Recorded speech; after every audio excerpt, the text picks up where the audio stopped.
Times have changed since Sertoma was first established in 1912. We are a more diverse organization than ever before, serving populations from all walks of life across the United States and Canada. As such, it's important that our organization and its clubs use exclusionary language that is welcoming of everyone. In today's session, we'll take a look at the role of diversity and inclusion in communications and marketing. We'll talk about who it impacts, why it's important, and steps we can all take to ensure that Sertoma will be here for many years to come.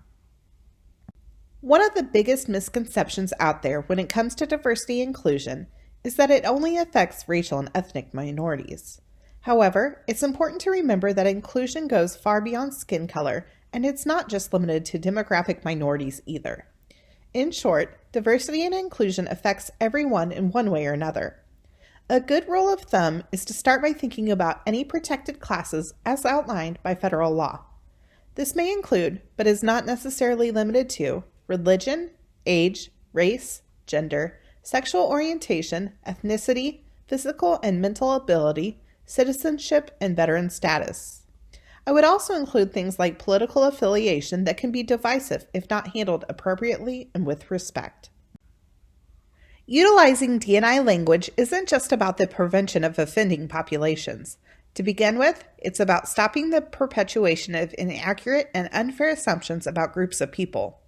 When we use stereotypical or exclusionary messaging, we may create an environment where others believe that it's your organization's norm and what it stands for.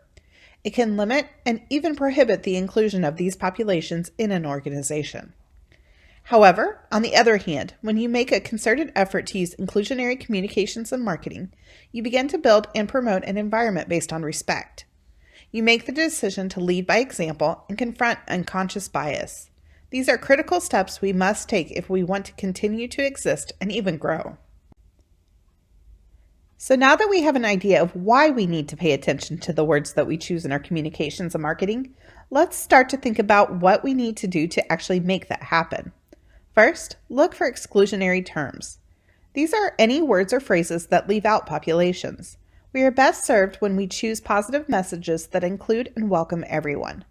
Some of these things have become common sense by now, like removing gender-specific roles in leadership titles like committee chair. Others, like the recent shift from master bedroom to primary bedroom in the real estate industry, are much newer and may take a little time to become the cultural norm. Before we move on, I want to make this clear. Some of this will be called silly by others or deemed as unnecessarily politically correct.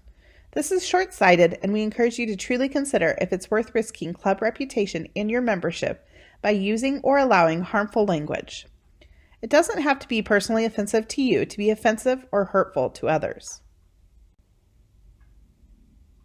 As we mentioned earlier, it's really important to remember that discrimination isn't limited to minority demographics. You can't discriminate against the majority in favor of the minority either. Use common sense here. It'll serve you well every time. I've included a couple examples here on the screen. You shouldn't allow a group of women to stereotype men any more than you would allow vice versa. A group of older members should not typecast millennials. You must be equally tolerant of both sides as club leaders. Oh, I didn't mean it like that. We've all heard the phrase, and while intention certainly matters, it's not an excuse for ignorance.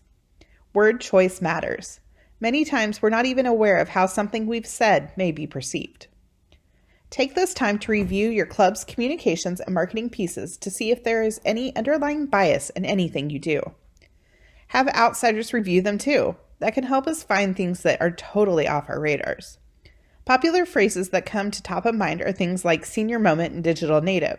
And even if terms like this apply to you and you're okay with them, remember that you don't speak on behalf of everyone similar to you. It can still be harmful and should be avoided at all costs.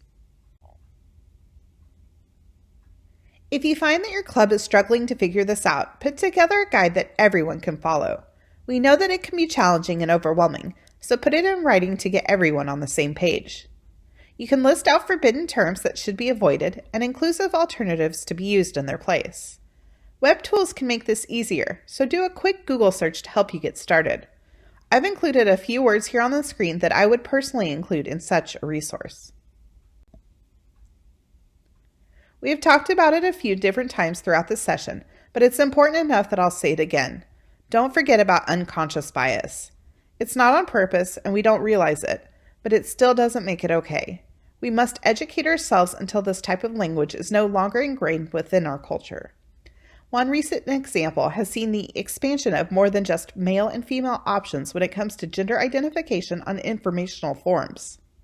Harvard has put together a great tool at implicit.harvard.edu that can help you find patterns in your own biases on many different demographics.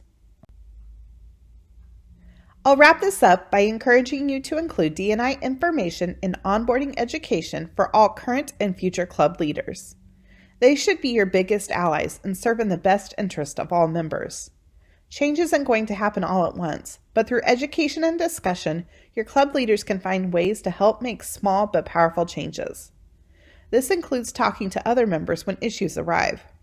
Experts from the Harvard Business Review suggest using gentle corrections in private to address problems. For example, consider saying something like, "I know you didn't mean anything by it, but I'd prefer if we said well done all instead of well done guys." In this example, we use the more inclusive term all rather than the more gender-specific guys. It might seem small and silly, but these little nuances help ensure that your female members are acknowledged too. Conversations on diversity and inclusion may be difficult, but like many things in life, they are necessary if we are going to ensure Sertoma continues to welcome people from all walks of life. Change takes time, and Sertoma is here to help your club through it. Be kind and patient with each other. It'll truly pay off in the end. If you'd like to check out other resources from Sertoma, make sure to visit our member center at sertoma.org. You can also get connected with fellow members using the link on the screen.